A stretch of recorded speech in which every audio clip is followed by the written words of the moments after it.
Hi everyone, welcome to our YouTube channel black diamond. Coal India limited से एक बहुत बड़ी न्यूज़ आ रही है।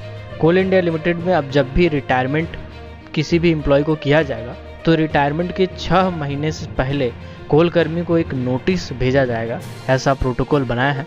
आपको बता दें कि पेंशन व्यवस्था को सुचारू करने के लिए एक SOP यानी स्टैंडर्ड ऑपरेशन प्रोसीड्यूर बनाया गया है। इसी SOP में कई बड़े बदलाव किए गए हैं, इसमें कई सुधार भी किए गए हैं, तो उन सभी सुधारों के बारे में आपको बताऊंगा। तो सबसे पहला जो सबसे बड़ा कदम उठाया गया है उसमें यह है कि जब भी कोई कोल कर्मी को, चाहे वो किसी भी पोस्ट में हो, एग्जीक्यूटिव हो, नॉन एग्जीक्यूटिव हो, कोल इंडिया लिमिटेड में अगर परमानेंट तौर पे काम करते हैं और उनको रिटायर करना होगा तो तय सीमा के अंदर यानी 6 महीना से पहले उनको एक एप्लीकेशन भेजा जाएगा, एक नोटिस भेजा जाएगा, और नोटिस जो है वो हार्ड कॉपी रहेगा।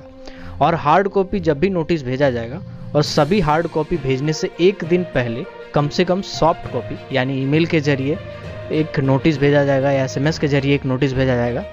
इसके बाद तय सीमा के अनुरूप काम करने का आदेश भी दिया गया है कोयला कंपनियों को।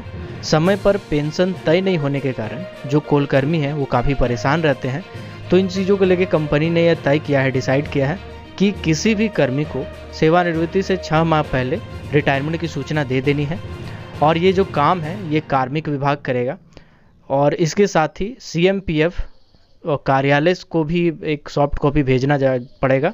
सेवानिवृत्ति के 4 माह पहले यानी कि रिटायरमेंट के 4 महीना पहले अगर इससे संबंधित जो भी कर्मी हैं, अधिकारी हैं, उनका पेंशन, PF, ये सब जितने भी कैलकुलेशंस होते हैं, PF कितना मिलेगा, क्या पेंशन रहेगा, आगे क्या किया जाएगा, इन सभी चीज़ों को लेके टैक्स बेनिफिट से लेके सब चीज़ का कैलकुलेशन जो है वो 4 महीना पहले कर लेना है।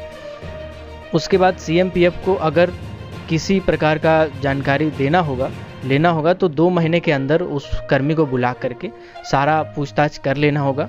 और अगर कर्मी के रिकॉर्ड को लेकर कोई कन्फ्यूज़न होगा तो इसको लेके एक कमेटी बनाई जाएगी अलग से उस कर्मी के लिए, और उसके बाद उस कर्मी से जितने भी डॉक्यूमेंट हो गए और जो गड़बड़ी होगी उन सभी चीज़ों को सुधार लिया जाएगा, और कमेटी ये निर्णय करेगी कि फिर आगे उनको लेके क्या करना है।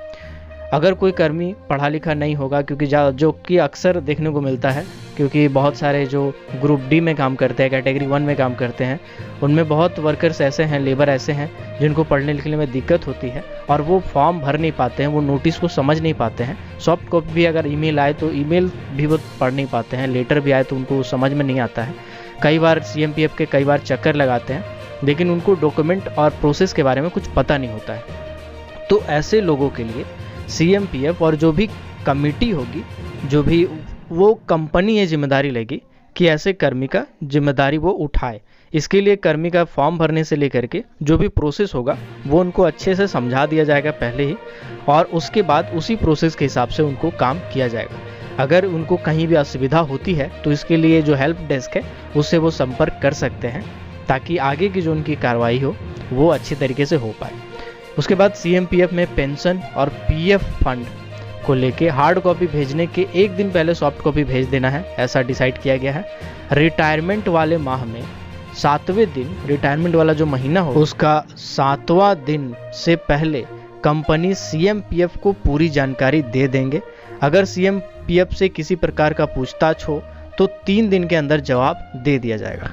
और इसमें कुछ विशेष परिस्थितियां अगर आ जाती है तो उसमें कुछ छूट भी दी गई है। अगर आपने अभी तक हमारे फेसबुक पेज को लाइक नहीं किया है, फॉलो नहीं किया है, तो लिंक डिस्क्रिप्शन में है, फेसबुक पेज को लाइक कर ले, फॉलो कर ले, और टेलीग्राम ग्रुप को अगर आप चाहें तो ज्वाइन कर सकते हैं। साथ ही साथ ट्विटर पे भी चाहे तो फॉलो कर सकते हैं, हैंडल आ रहा होगा स्क्रीन पे। और ऐसे ही कोल माइनिंग, मेटल माइनिंग और पावर सेक्टर से रिलेटेड हर छोटी बड़ी खबरों से अपडेट रहने के लिए, हर वैकेंसी से अपडेट रहने के लिए हमारे चैनल ब्लैक डायमंड को सब्सक्राइब करके बेल आइकन को प्रेस कर दीजिएगा, ताकि जब भी मैं वीडियो डालूँ नोटिफिकेशन सबसे पहले आप तक पहुँचे। Keep watching, keep supporting, till then, Jai Hind.